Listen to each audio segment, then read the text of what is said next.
Hey everybody, Gabriel here with the Perez team. Welcome back to the channel of Moving to the San Gabriel Foothills, your guide of everything from living, playing, and working in the communities east of Pasadena along the San Gabriel Foothills. And today we are going to be moving to one of the most underrated cities in all of the foothills, San Dimas. San Dimas has a population of around 33,000 residents and has one of the lower crime rates amongst the entire region. So without further ado, here are the 10 things you absolutely must know before moving to San Dimas. So the number one thing that you have to know about San Dimas is they have an amazing downtown area. And I'll actually show you right behind me. They have a clock tower in the middle. They have a US flag waving. They're playing music over the loudspeakers. And I'll show you some of the stores that have their windows decorated for the holidays. But something that San Dimas did, it's really difficult to do, is although they are close to the freeways, they're close to the big cities, they are able to create a small town aesthetic, very Western, very warm, and people actually visit downtown. You can see kind of the dressings of these stores. People visit downtown because they want to feel this aesthetic. And like I'll show you another one right behind us, really cute. Now, bummer, they actually used to have wooden boardwalks all along this walkway, but about 8 years ago, they had to replace that with cement. A little bit of a bummer, but they still have managed to keep that same feel. And you're gonna see boutique restaurants, you're gonna see boutique stores, a lot of independent stores, mom and pop stores. So this is kind of a place called A Few Nice Things. They sell little trinkets there. And show me a downtown that has a lot of stuff going on, a lot of warmth, and I will show you a city that is worth your time to visit and to move into with your family. So that's why number one on the list when you're moving to San Dimas is the downtown area you are going to fall in love with. Number two on the list for San Dimas has got to be the outdoors. If you've never been to San Dimas, let me just give you three of the most impressive outdoor spaces that San Dimas has. Like, first of all, let's go with the namesake, the San Dimas Canyon. There's a San Dimas Canyon Park, which has golfing, hiking, biking, there's trails, there's so many things to do. There's Puddingstone Lake, and that's, again, something that you can visit. But I would say, my personal opinion, my absolute favorite part of the outdoors within San Dimas has to be Bonelli Park. You see, Bonelli Park, there's fishing, there's boating, there's water activities, there's a park that you can play on and just lounge on, and there's also camping sites. Not only the camping sites, because we've actually camped there ourselves, but within that camping site, there's RV camping, there's tent camping, there's fire pits, and there's fishing within the camping ground. And there's a community pool. I mean, as you can tell, I've experienced it myself. Bonelli Park is one of our family favorites when we go camping. And what's nice about it is camping, but you're still so close to the city. You still have Wi-Fi if you need it, but it is such a great way to personally introduce our kids to camping. It gives them a feel like they're roughing it, but they're not actually roughing it. There's green grass, there's roads, and there's bathrooms. So if you love the outdoors and you want kind of a feel of roughing it, but not necessarily unplugging, Bonelli Park is one of the best features of San Dimas, in my opinion. Number three has to be the diversity of the housing. You see, there are certain communities within the San Gabriel Foothills that are just upper end. There's almost no entry-level homes. Well, San Dimas has quite the diverse range of homes. I mean, let me give you just an average. It is on the upper end. You have about $900,000 homes up to 1.1, and then obviously above. There's also condos and townhomes and starter homes that you can find, but there's definitely a separation. There's a community within San Dimas known as the Villa Verde community, and it's right by the golf course, and those are where you're gonna see more new developments. But what I would say is you're gonna see new developments in the Villa Verde area, really gorgeous homes, custom built, a lot of those, and they're pushing the 1.5 and higher range. And then you're gonna see lots of 1960s ranch style homes. And that's gonna be majority of the types of homes that you're gonna see. Yes, there are $700,000 and $800,000 properties, but I would say a healthy range is 800 to 1.1 million is what you're gonna find in San Dimas. And we'll talk a little bit about why that is in the next couple of segments. But the closer you get to the golf course, obviously, the higher the price point's going to get. The closer you get to a lake view, again, that's going to affect the price as well. But I just want people to understand that in San Dimas, you do have some starter homes, but the average home is going to be a 1960s ranch home, and it's going to be pushing up into the $700,000 to $800,000 range. Shooting this video is what it's accurate at in the year 2025, just for reference. Number 4 on the list of something you absolutely need to know before you move into San Dimas is this is one of the most sought after school districts in the entire region. And here's why. San Dimas falls within the Bonita Unified School District, and that's kind of unique in and of itself. The Bonita Unified School District includes cities like Laverne, parts of Glendora, and of course San Dimas. And I just want to give you a perspective here. Again, we're shooting this video in 2025, so this may change in the future, but I'll give you some of the ratings on greatschools.com. Bonita High School, which is in Laverne, is a 9 out of 10 on greatschools.com. Glendora High School, we've talked about that in a past video, is a 9 out of 10 on Great Schools. And then San Dimas High is an 8 out of 10. So in San Dimas, you're gonna fall within the Bonita Unified School District, which encompasses 3 different cities depending on where you land. And all of those are fantastic schools. People are always looking at moving into San Dimas or Laverne for that matter, so that they could be involved in the Bonita Unified School District. And just to give you some of the San Dimas schools, you have San Dimas High, of course, Lone Hill Middle School, and Shoal Elementary are some of those schools that rank really high. And when you move into San Dimas, yes, there are private schools, but you have a huge benefit in knowing that the public school system is going to already put you at an 8 or most likely a 9 or a 10 out of 10 on greatschools.com. So that absolutely earns its number 4 spot on our 10 list of things you need to know before moving to San Dimas. Okay, so now it's time for number 5. But before we go any further, I just want to remind you that we thrive off of referrals and subscribers. So if you like what you're watching and you enjoy the content that we're putting out, maybe we finally touched on your hometown, please like and subscribe and share our channel with other people that you think will enjoy the content that we're putting out. And of course, if you're one of those people that are looking to move into the San Gabriel Foothills, we are never too busy for a discovery call with you and your family. So I had to shoot number 5 on the road because I absolutely love driving through San Dimas. But I want to talk about how number 5 is how commuter friendly San Dimas is. And in order to really grasp it, you need to understand how San Dimas is laid out, its territory. So San Dimas, unlike all the other communities, actually has 3 major freeways that go through it. Most of the communities that we talk about, they have the 210 freeway, which kind of connects all the communities, all the cities. It's the 210 corridor along the foothills. Well, San Dimas has that, but also San Dimas has the 10 freeway, which runs parallel to the 210, and you're gonna get the opportunity to still go to the beach communities like Venice Beach and all the way west, and also the 10 freeway is gonna run you to the desert communities and Palm Springs and things like that. And those 2 freeways, I mean, they go west all the way to the coast, and then they go east for a really long time.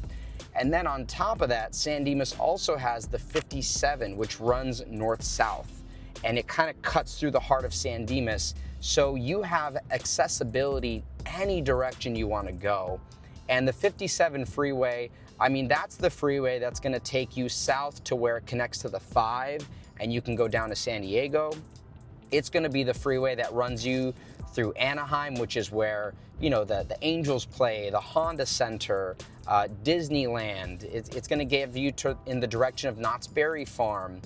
And of course, the Raging Waters, which is in San Dimas. So the accessibility and the commute is so good in San Dimas. And that's not even including the recent A-Line addition that they did in September of 2025, where they added a stop in San Dimas. And that now connects to, I mean, I think it's 19 different colleges. I mean, when they did this San Dimas layout, they really thought of the commuter first, because you can take the 210, the 10, the 57, the A-Line, I mean, and of course that opens it up to the working professional buyer and families that are looking for that type of lifestyle. So number 5 on the list has got to be this beautiful commuter-friendly city in San Dimas. So a problem that starts to happen in the San Gabriel Foothills is we have tons of amazing cities that are right next to each other, and it's really easy to get lost in comparing them and saying one is better than the other or one is kind of like the other. Well, San Dimas has managed to create their really own identity and such a tight-knit community. And here are a few ways that people have explained San Dimas. You have a Western charm. You have a lake life feel where you can go fishing, you can go swimming, you can go jet skiing, boat riding. And then, of course, you have that small town feel, the small town values, if you will. And you combine that with camping, and it starts to separate and make itself unique from its neighboring cities. And let's talk about some of the community events. I mean, they have Western Days, which is really natural if you think about their old town, their downtown. Food Truck Fridays, they have an amazing holiday parade, and then, of course, they have a downtown wine walk. And I've said it in other videos before. Show me a city that has a thriving downtown main strip, and I will show you a community that is proud and a city that is solid, and that is San Dimas. And just a fun fact for you. If you were around in the 80s and you saw the movie Bill and Ted's Excellent Adventure, San Dimas is actually alluded to in that movie. The famous line is, San Dimas high school football rules. It's the city that's like the perfect utopian society, but that just feeds into the pride that the residents of San Dimas have and the unique personality that San Dimas has pulled off. So number 7 on the list that it will have to be explained, because sometimes some of these features of a city you don't feel right away. You kind of have to live there for a bit, explore it for a while. But number 7 has to be the quiet and the family-oriented style that San Dimas has. I mentioned earlier that it has one of the lowest crime rates in the region, and we know that the city, we can take a look at how the city spends their money. They invest heavily into parks, safety, community upkeep, and I know a lot of San Dimas residents.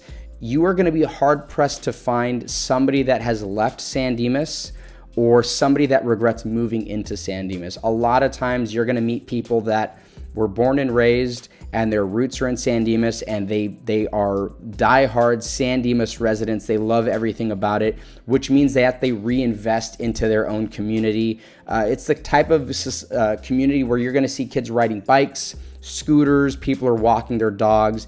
It's a very safe feeling community, and it's not just a feel. You can look at the crime statistics that they have some of the lowest crime rates in the area. I'm so excited to talk about number 8, because if you were born and raised in Southern California or even close to the San Dimas area, you have spent your summer days at the largest water park in the whole state of California, Raging Waters. This place it's over 60 acres. It's been open for years. It's right off of the 57. I mean, this water park is literally in San Dimas. And I mean, naturally, locals love it.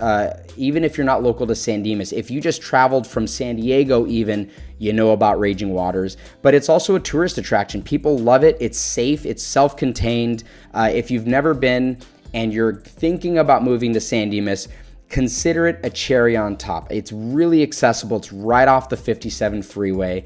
And growing up, it was one of my favorite things to do in the summer. And let's talk about the options you have because of Raging Waters. I mean, you could drive, which isn't unreasonable, about 45 minutes to the beach if you wanted. You could take the 210, you could take the 10, you could take the 57, you could take most of the freeways from San Dimas towards the beach, and in a lot of cases it'll run you right into the beach. Or if you don't feel like driving 45 minutes, instead you can just settle for the largest water park in the entire state of California. And if you've never been to Raging Waters, it has something for everybody. They have a little kiddie area, they have a big kids area. I've been through all stages of childhood and young adulthood, so I love it. I think it's a great feature that San Dimas has. Most people kind of start to overlook it. Like most locals, you stop visiting the tourist spots, but it's an amazing place. If you've never been, I highly recommend Raging Waters, and that's why it's earned the #8 spot on the things you absolutely have to know before moving to San Dimas. Even though San Dimas is quiet, it's a small town, it's kind of tucked away, what's important is that you're never actually far away from things that you could really need or want at that time. So I'll give you kind of the big dogs. We have Trader Joe's, you have plenty of Targets, you have Home Goods. Within San Dimas alone, you have a Costco and a Sam's Club, and all that is in what's known as the San Dimas Marketplace. You have an In-N-Out, you have Chick-fil-A nearby, you have the Phoenix Garden Cafe, Lucky Elephant Thai. I mean, you have so many restaurants, and here's the kicker. Yes, that's all within San Dimas, that's all really close, and if you wanted to go just one town over, you still have the Glendora Downtown Village, or you have downtown Laverne. Both of those spots are amazing. You're close to Mount Baldy, and we did talk about how you're relatively close. You could take the A line and you could take that all the way down to Long Beach. It's not close, but it's really convenient to get to. So yes, you have access to all of these places, and if you don't want to leave that far, you kind of want to stay tucked away into San Dimas, you still have all the necessary amenities that you could possibly want in San Dimas. So number 10 comes with a slight word of warning. The good news is that San Dimas is still considered, in my opinion, to be a local hidden gem. And they just opened the A-line. And we talked about how in September of 2025, the metro, the A-line, that goes all the way from downtown Long Beach, goes all the way through downtown LA, goes all the way through the San Gabriel Foothill communities, how they added multiple stops. One of those stops was San Dimas. And we know that when a stop is added to a city, the city tends to grow. And we know that this is going to change. We know that San Dimas is going to start to grow more and more. Right now, I would consider it to be a small town, a hidden, almost the best kept secret. It's not going to make headlines. You're not going to hear much about San Dimas unless it's an 80s Bill and Ted's Excellent Adventure movie, but that is going to change. It is going to start becoming a bigger area. And what I would recommend people do is if they're unsure about San Dimas, pay them a visit, give us a call. We can walk you through the options, but again, I'm not a fear-mongering type of person, but time is running out to get into San Dimas because it is going to be bigger and bigger and bigger relative to the other cities in the area. I think everything's going to start growing, of course, but now is still a great time. So there you have it, folks. The 10 things you must know about San Dimas before moving into this area. Now, if you're thinking about moving into San Dimas or any nearby cities like Glendora, Laverne, Azusa, Monrovia, please send us a message. We would love to help you. We specialize in helping families relocate with as little stress as possible. You can reach out to us at our email address, and don't forget to like and subscribe so you can see all of our future videos on local communities in the San Gabriel Foothills. I'm Gabriel Perez, team leader of the Perez team, and we will see you on our next video.